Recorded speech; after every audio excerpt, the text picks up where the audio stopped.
الحمد لله نحمده ونستعينه ونستغفره ونؤمن به ونتوكل عليه ونعوذ بالله من شرور أنفسنا ومن سيئات أعمالنا من يهده الله فلا مضل له ومن يضلله فلا هادي له ونشهد أن لا إله إلا الله وحده لا شريك له ونشهد أن سيدنا ومولانا وسندنا محمدا عبده ورسوله أما بعد فأعوذ بالله من الشيطان الرجيم بسم الله الرحمن الرحيم لقد كان لكم في رسول الله أسوة حسنة لمن كان يرجو الله واليوم الآخر وذكر الله كثيرا صدق الله العظيم اللهم صل على سيدنا محمد وعلى آل سيدنا محمد وبارك وسلم اللهم صل على سيدنا محمد وعلى آل سيدنا محمد وبارك وسلم اللهم صل على سيدنا محمد وعلى آل سيدنا محمد وبارك وسلم قابل قدر قابل احترام میرے عزیز دوستوں اور بزرگوں، میں نے آپ حضرات کے سامنے خطبے میں آج سورہ احزاب کی 21 نمبر کی آیت پڑھی ہے۔ اس آیت میں رب کائنات نے فخر کائنات کی زندگی کو ہمارے لیے ایک نمونہ اور اسوہ قرار دیا ہے۔ اس آیت میں اللہ تبارک و تعالی نے سرور کائنات محمد رسول اللہ صلی اللہ علیہ وسلم کی زندگی کو بہترین نمونہ بتلایا ہے۔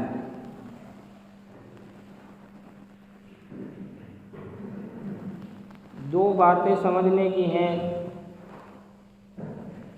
کہ آج ہر انسان، ہر آدمی، ہر فرد، ہر شخص یہ چاہتا ہے کہ میری دنیاوی زندگی اور اخروی زندگی دونوں کامیابی کی طرف گامزن ہو جائیں، کامیابی کی راہ پر پڑ جائیں۔ تو اس آیت کریمہ میں اللہ تبارک و تعالی نے کامیابی کے راستے کو دکھلایا ہے، بتلایا ہے کہ کامیابی کا راستہ کون سا ہے کہ جس کے ذریعے انسان دنیا میں بھی کامیاب ہو جائے اور مرنے کے بعد جو زندگی ہے اس میں بھی کامیاب ہو جائے۔ تو اس کو اللہ تعالیٰ نے اس آیت میں بیان فرمایا۔ وہ جو راستہ ہے، وہ طریقہ ہے، وہ اتباع سنت ہے کہ جو شخص رسول اکرم صلی اللہ علیہ وسلم کی سنت کی اتباع کرے، آپ صلی اللہ علیہ وسلم کے طریقے کو اپنائے، آپ کی اداؤں کو اپنے اندر پیوست کرے، آپ کے طریقے کو اپنے آپ کو آراستہ و پیراستہ کرے، تو اللہ تبارک و تعالی اس کو کامیاب فرماتے ہیں۔ اسی سے متعلق چند واقعات آپ کے سامنے میں پیش کرتا ہوں، اللہ تعالی ہمیں عمل کی توفیق عطا فرمائے۔ حضرت عبداللہ ابن عمر رضی اللہ تعالی عنہ ایک مرتبہ حج کے سفر کے لیے تشریف لے جا رہے تھے کہ راستے میں ایک جگہ پر انہوں نے اپنے اونٹ کو روکا اور قضائے حاجت کے لیے بندہ جس طریقے سے جاتا ہے اس طریقے سے جانے لگے ایک جھاڑی کے پیچھے، اور اس طریقے سے بیٹھے جیسے ایک بندہ اپنی ضرورت سے فارغ ہونے کے لیے بیٹھتا ہے، لیکن آپ رضی اللہ تعالیٰ عنہ وہاں چند منٹ بیٹھے اور ایسے ہی واپس آ گئے۔ قافلے والوں میں سے ایک نے پوچھا کہ آپ تو ایسا معلوم ہوتا تھا کہ جیسے قضاء حاجت کے لیے گئے ہیں، لیکن آپ ضرورت سے فارغ نہ ہوئے، ایسے ہی اٹھ کے آ گئے۔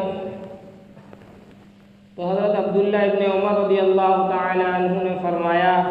کہ ایک مرتبہ میں اسی راستے سے نبی اکرم صلی اللہ علیہ وسلم کے ساتھ سفر میں گیا تھا۔ آپ صلی اللہ علیہ وسلم نے اسی جگہ اپنی سواری روکی تھی اور آپ نے اسی جھاڑی کے پیچھے اپنی ضرورت سے فارغ ہوئے تھے، تو میرا دل چاہا کہ میں بھی آپ کے طریقے پر عمل کروں، اس لیے میں نے اپنی سواری کو روکا اور آپ صلی اللہ علیہ وسلم کے طریقے کو ادا کرنے کے لیے میں اس جھاڑی کے پیچھے گیا اور چند منٹ بیٹھا اور واپس آ گیا، حالانکہ مجھے قضاء حاجت کی ضرورت نہ تھی۔ تو میرے عزیز دوستوں، آپ اس سے اندازہ لگا سکتے ہیں کہ صحابہ اکرام رضی اللہ تعالی عنہم اجمعین نے کس طریقے سے نبی اکرم صلی اللہ علیہ وسلم کی زندگی کو اپنے اندر سما لیا تھا، اپنے اندر اتار لیا تھا۔ اسی لیے اللہ تعالی نے انہیں بھی نمونہ بنا دیا۔ نبی علیہ الصلوۃ والسلام نے ارشاد فرمایا کہ میرے صحابہ ستاروں کے مانند ہیں، تم کسی ایک کی بھی اتباع کر لو گے تو تم کامیابی کو پہنچ جاؤ گے۔ اسی طرح ایک مرتبہ مسجد نبوی میں داخل ہونے کا ایک دروازہ تھا جس سے اکثر عورتیں آیا کرتی تھیں، اور اگر عورتیں نہ ہوتی تھیں تو اس راستے سے، اس دروازے سے مرد بھی آ جایا کرتے تھے۔ تو ایک مرتبہ نبی اکرم صلی اللہ علیہ وسلم نے ارشاد فرمایا، کیا اچھا ہوتا کہ اس دروازے کو عورتوں کے لیے چھوڑ دیا جاتا۔ یہ سن کر مردوں نے اس دروازے سے جانا چھوڑ دیا، اور حضرت عبداللہ ابن عمر رضی اللہ تعالی عنہ ان الفاظ کو سننے کے بعد اپنی پوری زندگی میں اس دروازے سے مسجد نبوی میں داخل نہیں ہوئے کہ میرے نبی کی یہ چاہت ہے، میری نبی کی یہ منشا ہے کہ اس دروازے کو عورتوں کے لیے چھوڑ دیا جائے۔ آپ نے کسی سے قصداً کر کے نہیں کہا تھا کہ اس دروازے سے مت آؤ، صرف آپ نے یہ منشا ظاہر کی تھی، کیا اچھا ہوتا کہ اس دروازے کو عورتوں کے لیے چھوڑ دیا جاتا۔ لیکن جو عاشق ہوتے ہیں، جن کے دل میں سچی طلب ہوتی ہے، انہیں سمجھانے کی ضرورت نہیں پڑتی، ان کے لیے خالی اشارے ہی کافی ہوتے ہیں۔ اسی طرح روایتوں میں آتا ہے، حضرت حذیفہ بن یمان رضی اللہ تعالی عنہ فارس گئے ہوئے تھے، تو وہاں پر ایک دعوت تھی جس میں حضرت حذیفہ رضی اللہ عنہ کے ہاتھ سے ایک نوالا نیچے گر گیا، آپ نے اٹھایا اور اٹھا کر کھا لیا۔ جو آپ کے پاس میں دوسرے صحابہ بیٹھے ہوئے تھے یا دوسرے لوگ بیٹھے ہوئے تھے، انہوں نے کہا کہ یہ بڑے بڑے لوگوں کا دسترخوان ہے، عمراء کا دسترخوان ہے، وزراء کا دسترخوان ہے، یہ لوگ اس طریقے سے اٹھانے کو پسند نہیں کرتے، آپ مت اٹھاؤ۔ تو حضرت حذیفہ رضی اللہ تعالی عنہ کا جواب سنیے، کیا خوبصورت جواب تھا۔ فرمانے لگے، اترکو سنت حبیبی لہؤلاء الحمقاء، کیا میں ان بیوقوفوں کے لیے اپنے پیارے نبی کی سنت کو چھوڑ دوں؟ کہ ان احمقوں کے لیے میں اپنے نبی کی سنت کو چھوڑ دوں؟ تو میرے عزیز دوستو، غور کرو، اسی لیے وہ علم کے بھی وارث بنے، نبی کے بھی وارث بنے، اور عمل کے بھی وارث بنے، احوال کے بھی وارث بنے، اور انہوں نے نبی صلی اللہ علیہ وسلم کی باتوں کو بھی یاد رکھا اور ان کو عمل کے ذریعے اپنے جسم پر بھی سجایا۔ اسی لیے اللہ کے نبی نے ارشاد فرمایا، اگر تم کسی ایک صحابی کی بھی اتباع کر لو گے تو اللہ تعالیٰ تمہیں کامیاب فرما دیں گے۔ اسی کو اللہ تعالیٰ فرماتے ہیں، لَقَدْ كَانَ لَكُمْ فِي رَسُولِ اللَّهِ أُسْوَةٌ حَسَنَةٌ، کہ تمہارے درمیان جو نبی مبعوث کیا گیا ہے، بھیجا گیا ہے، ان کا جو طریقہ ہے، ان کا جو انداز ہے، تمہارے لیے ایک بہترین نمونہ ہے، بہترین راہ ہدایت ہے۔ اور ایک بات ہو، اتباع جو بندہ کرتا ہے وہی بندہ کر سکتا ہے جس کے دل میں عشق ہو، محبت ہو، بغیر محبت کے اتباع نہیں ہوتی۔ بھائی مجھے کسی سے محبت ہے نہیں تو اس کی بات ماننا ذرا میرے لیے بہت مشکل کی بات ہے، اور اگر کسی سے محبت ہوتی ہے تو اس کی بات کو بندہ بہت جلدی کیچ کرتا ہے، بہت جلدی پکڑتا ہے۔ تو صحابہ کے دل میں نبی علیہ الصلوۃ والسلام کی محبت رچی ہوئی تھی۔ آپ علیہ الصلوۃ والسلام کی حدیث بھی ہے، آپ نے فرمایا کہ تم میں سے کوئی شخص اس وقت تک کامل مومن نہیں ہو سکتا جب تک کہ میری محبت تمہارے گھر والوں سے، تمہارے ماں باپ سے، تمہارے اہل و عیال سے، تمہارے مال سے زیادہ نہ ہو جاتی میری محبت۔ اگر تمہارے گھر والوں سے زیادہ میری محبت تمہارے نزدیک محبوب ہے تو تم کامل ایمان والے ہو۔ جب بندے کے اندر نبی علیہ الصلوۃ والسلام کی محبت رچی ہوئی ہوگی، بھری ہوئی ہوگی، تو اس کے لیے اتباع کرنا آسان ہوگا۔ میں دارالعلوم دیوبند کے استاد حضرت مولانا رشید احمد صاحب گنگوئی رحمۃ اللہ علیہ کا ایک واقعہ آپ کو سناتا ہوں۔ آپ کے دل میں نبی اکرم صلی اللہ علیہ وسلم کی محبت اور عشق کتنا زیادہ تھا۔ ایک مرتبہ حج سے ایک شخص واپس آیا اور آپ کے لیے ایک کپڑا لے کے آیا مدینہ منورہ سے، اور آپ کی خدمت میں پیش کیا۔ حضرت نے اس کپڑے کو لیا اور چوما، ماتھے سے لگایا اور اس کو اپنے جسم پر ڈال دیا۔ تو جو طلبہ بیٹھے ہوئے تھے، شاگرد بیٹھے ہوئے تھے، کہنے لگے کہ حضرت یہ مدینہ منورہ کا تو بنا ہوا نہیں ہے، تو آپ اس کی اہمیت اتنی کیوں کرتے ہیں؟ تو آپ رحمۃ اللہ علیہ نے فرمایا کہ مجھے بھی معلوم ہے کہ مدینہ منورہ کا بنا ہوا نہیں ہے، لیکن یہ حاجی جو آدمی حج کر کے آیا ہے، اسے مدینے سے لے کے آیا ہے، اسے مدینے کی ہوا تو لگی ہے نا، اسی لیے میرے نزدیک قابل عزت ہے، قابل احترام ہے۔ اسی طرح ایک مرتبہ آپ کو حج سے کسی نے 3 کھجور لا کے دیے، تو آپ نے ان کو اس عزت سے ہاتھ میں رکھا جیسے آپ کے ہاتھ میں ہیرے جواہرات آ گئے ہوں، اور اپنے ایک شاگرد کو بلایا اور کہا کہ میرے جتنے جاننے والے ہیں، جتنے پہچاننے والے ہیں، تم ان کی ناموں کی ایک فہرست بناؤ۔ تو ان کے ناموں کی ایک فہرست بنائی گئی، تقریباً 50 نام ہوئے۔ حضرت نے فرمایا ان 3 کھجوروں کے اتنے ٹکڑے کر دو کہ ایک ایک ٹکڑا سب آدمی کے پاس چلا جائے۔ تو شاگردوں میں سے کسی نے کہا کہ حضرت اس ٹکڑے سے کیا ہوگا، یہ تو چھوٹا سا ٹکڑا ہے۔ تو حضرت کا رنگ سرخ ہو گیا، غصے میں آ گئے، فرمانے لگے کہ تو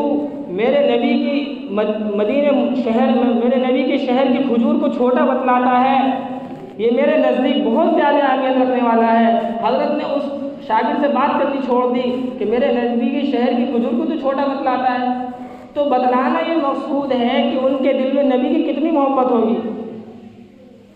اسی طرح حضرت احمد حسین مدنی رحمۃ اللہ علیہ، آپ دارالعلوم دیوبند میں پڑھایا کرتے تھے۔ آپ کا جو تنخواہ تھی وہ کافی نہ ہوا کرتی تھی، بہت کم تنخواہ تھی، جو تنخواہ ملتی آپ اس کو بچوں کی ضروریات پر لگا دیا کرتے تھے، کچھ نہیں بچتا تھا۔ لیکن جب حج کا مہینہ شروع ہوتا تھا تو آپ کے دل میں یہ تمنا ہوتی تھی کہ اللہ آپ مجھے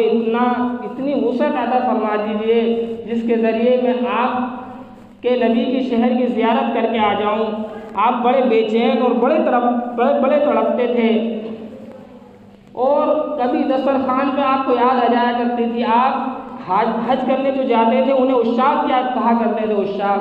تو حضرت کہتے تھے کہ تیرے عشاق کیا کر رہے ہوں گے؟ جب کبھی دسترخوان پر حضرت کو یاد آ جاتی حج کے کہ تیرے عشاق کیا کر رہے ہوں گے تو حضرت کھانا بھی چھوڑ دیتے تھے۔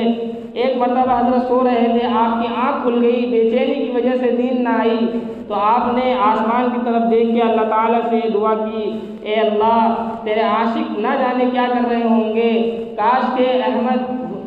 حسین احمد کو بھی ان لوگوں میں لکھ دیتا کہ یہ بھی تیرے نبی کے گھر کی زیارت کر سکتا۔ تو اللہ تعالیٰ نے ان کی دعا کو قبول فرمایا، اور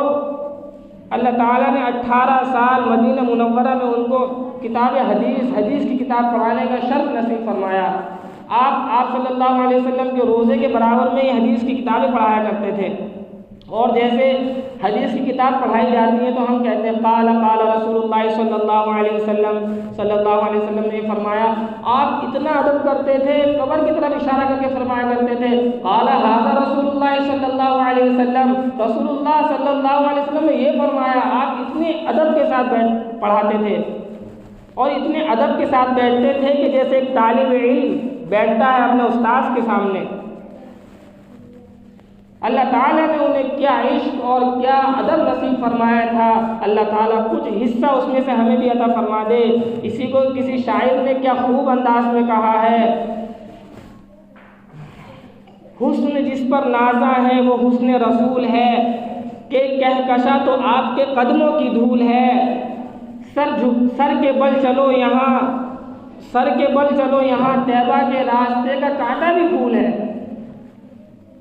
تو میرے عزیز دوستوں، ہمیں یہ چاہیے اگر ہم کامیاب ہونا چاہتے ہیں، اللہ تعالیٰ ہمیں دنیا میں بھی کامیاب کر دے اور آخرت میں بھی کامیاب کر دے، تو اللہ تعالیٰ نے ایک بہترین نمونہ اور اسوہ اور آئیڈیل ہمارے سامنے پیش کر دیا ہے کہ تم ان کے طریقے پہ چلو، میں تمہیں دنیا میں بھی کامیاب کر دوں گا اور آخرت میں بھی کامیاب کر دوں گا۔ بس ضرورت اس بات کی ہے کہ ہم نبی کے طریقے کو اپنائیں،